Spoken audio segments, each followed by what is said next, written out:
তাসনুভা, সকালে আমি যেমন জানাচ্ছিলাম উত্তরার চিত্র, এখন কিন্তু আমি এই মুহূর্তে রয়েছি শ্যামলীতে। আমি রাজধানীর মিরপুর, আগারগাঁ, এদিকে শাহবাগ, কারওয়ান বাজার, রামপুরা এই অঞ্চলটি কিন্তু কিছুক্ষণ আগে ঘুরে এসেছি। আমি দেখেছি যে অন্য যে কোনো দিনের তুলনায় আজকে কিন্তু রাস্তায় পরিবহনের সংখ্যা বেশি, ব্যক্তিগত পরিবহন এবং সিএনজি এবং রিকশার সংখ্যা বেশি এবং প্রচুর মানুষ কিন্তু আজকে রাস্তায় বের হয়েছেন। মানুষের মনে যে শঙ্কা, উদ্বেগ, উৎকণ্ঠা যেটি ছিল সেটি কিন্তু অনেকটা আস্তে আস্তে কাটিয়ে উঠতে শুরু করেছে এবং রাজধানীর প্রধান প্রধান সড়ক এবং গুরুত্বপূর্ণ যে চেকপোস্টগুলো রয়েছে সেই চেকপোস্টগুলোতে কিন্তু সেনাবাহিনীর যে টহল, সেনাবাহিনীর যে তল্লাশি চৌকি সেটি কিন্তু প্রতিদিনের মতো আজকেও অব্যাহত রয়েছে এবং যাদেরকে সন্দেহ হচ্ছে সেনাবাহিনী কিন্তু তাদেরকে চেক করছেন এবং নিরাপত্তা এবং কারফিউ পাস, আইডি কার্ড সহ প্রয়োজনীয় যেসব জিনিস আছে সেগুলো কিন্তু চেক করছেন। পাশাপাশি যদি বলি যে সেনাবাহিনী, বিজিবি এবং পুলিশের যে টহল টিম রাজধানীর বিভিন্ন মোড়ে মোড়ে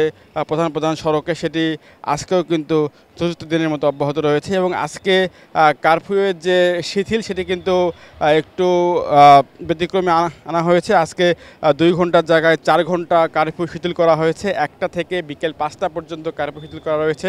এছাড়া ঢাকার বাইরে যদি বলি জেলা শহরগুলোতে কিন্তু বিভিন্ন সময়ে কিন্তু কারফিউ শিথিলের কিন্তু আগের থেকে শিথিল বাড়ানো হয়েছে। অর্থাৎ বলা যায় যে জনজীবন আস্তে আস্তে স্বাভাবিক করার যে প্রচেষ্টা সেটি হয়তোবা চালানো হচ্ছে এবং সড়কে অন্য যে কোনো দিনের তুলনায় আজকে কিন্তু যানবাহন আমি দেখেছি যে বেশি বের হয়েছে। আপনাকে যদি এই এলাকার চিত্রটি একটু দেখাতে চাই, সেটি এই এলাকায় রাজধানীর শিশু হাসপাতাল, পঙ্গু হাসপাতাল, সোহরাওয়ার্দী মেডিকেল কলেজ, এদিকে টিবি হাসপাতাল, এই এলাকায় কিন্তু অসংখ্য হাসপাতাল রয়েছে। আমি দেখেছি যে অ্যাম্বুলেন্স ছাড়াও ব্যক্তিগত পরিবহন, রিক্সা এবং সিএনজির যোগে কিন্তু যারা এই মুহূর্তে হাসপাতালের উদ্দেশ্যে আসছেন রোগীরা, তারা কিন্তু অনায়াসে যেতে পারছেন এবং আজকে ব্যক্তিগত বেশ কিছু অফিস খুলেছে।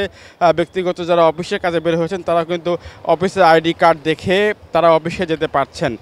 এছাড়া যাদেরকে সন্দেহ হচ্ছে সেনাবাহিনী তাদেরকে তল্লাশি চৌকি বসে তাদেরকে বিভিন্নভাবে চেক করছেন। তো সব মিলে যদি বলি তো জনজীবনের যে স্বাভাবিকতা সেটি আস্তে আস্তে ফিরতে শুরু করেছে এবং রাস্তার পাশে যে কয়েকদিন দেখেছি যে বিভিন্ন বর্জ্য পড়েছিল সেটি আজকে পরিষ্কার করা হয়েছে। রাজধানীর উত্তর এবং দক্ষিণ সিটি কর্পোরেশনের বর্জ্যের যে গাড়িগুলো সেটি কিন্তু রাস্তা পরিষ্কার করে আমিনবাজারের দিকে আমরা দেখেছি যে অনায়াসেই যেতে পারছেন। তো সব মিলে আমি যদি বলি যে রাজধানী সহ রাজধানীর আশেপাশে যে জনমনের যে আতঙ্ক ছিল সেটি আস্তে আস্তে কাটিয়ে উঠতে শুরু করেছে। তো আমার কাছে এই ছিল রাজধানীর শ্যামলী থেকে সবশেষ তথ্য। তাসনুভা।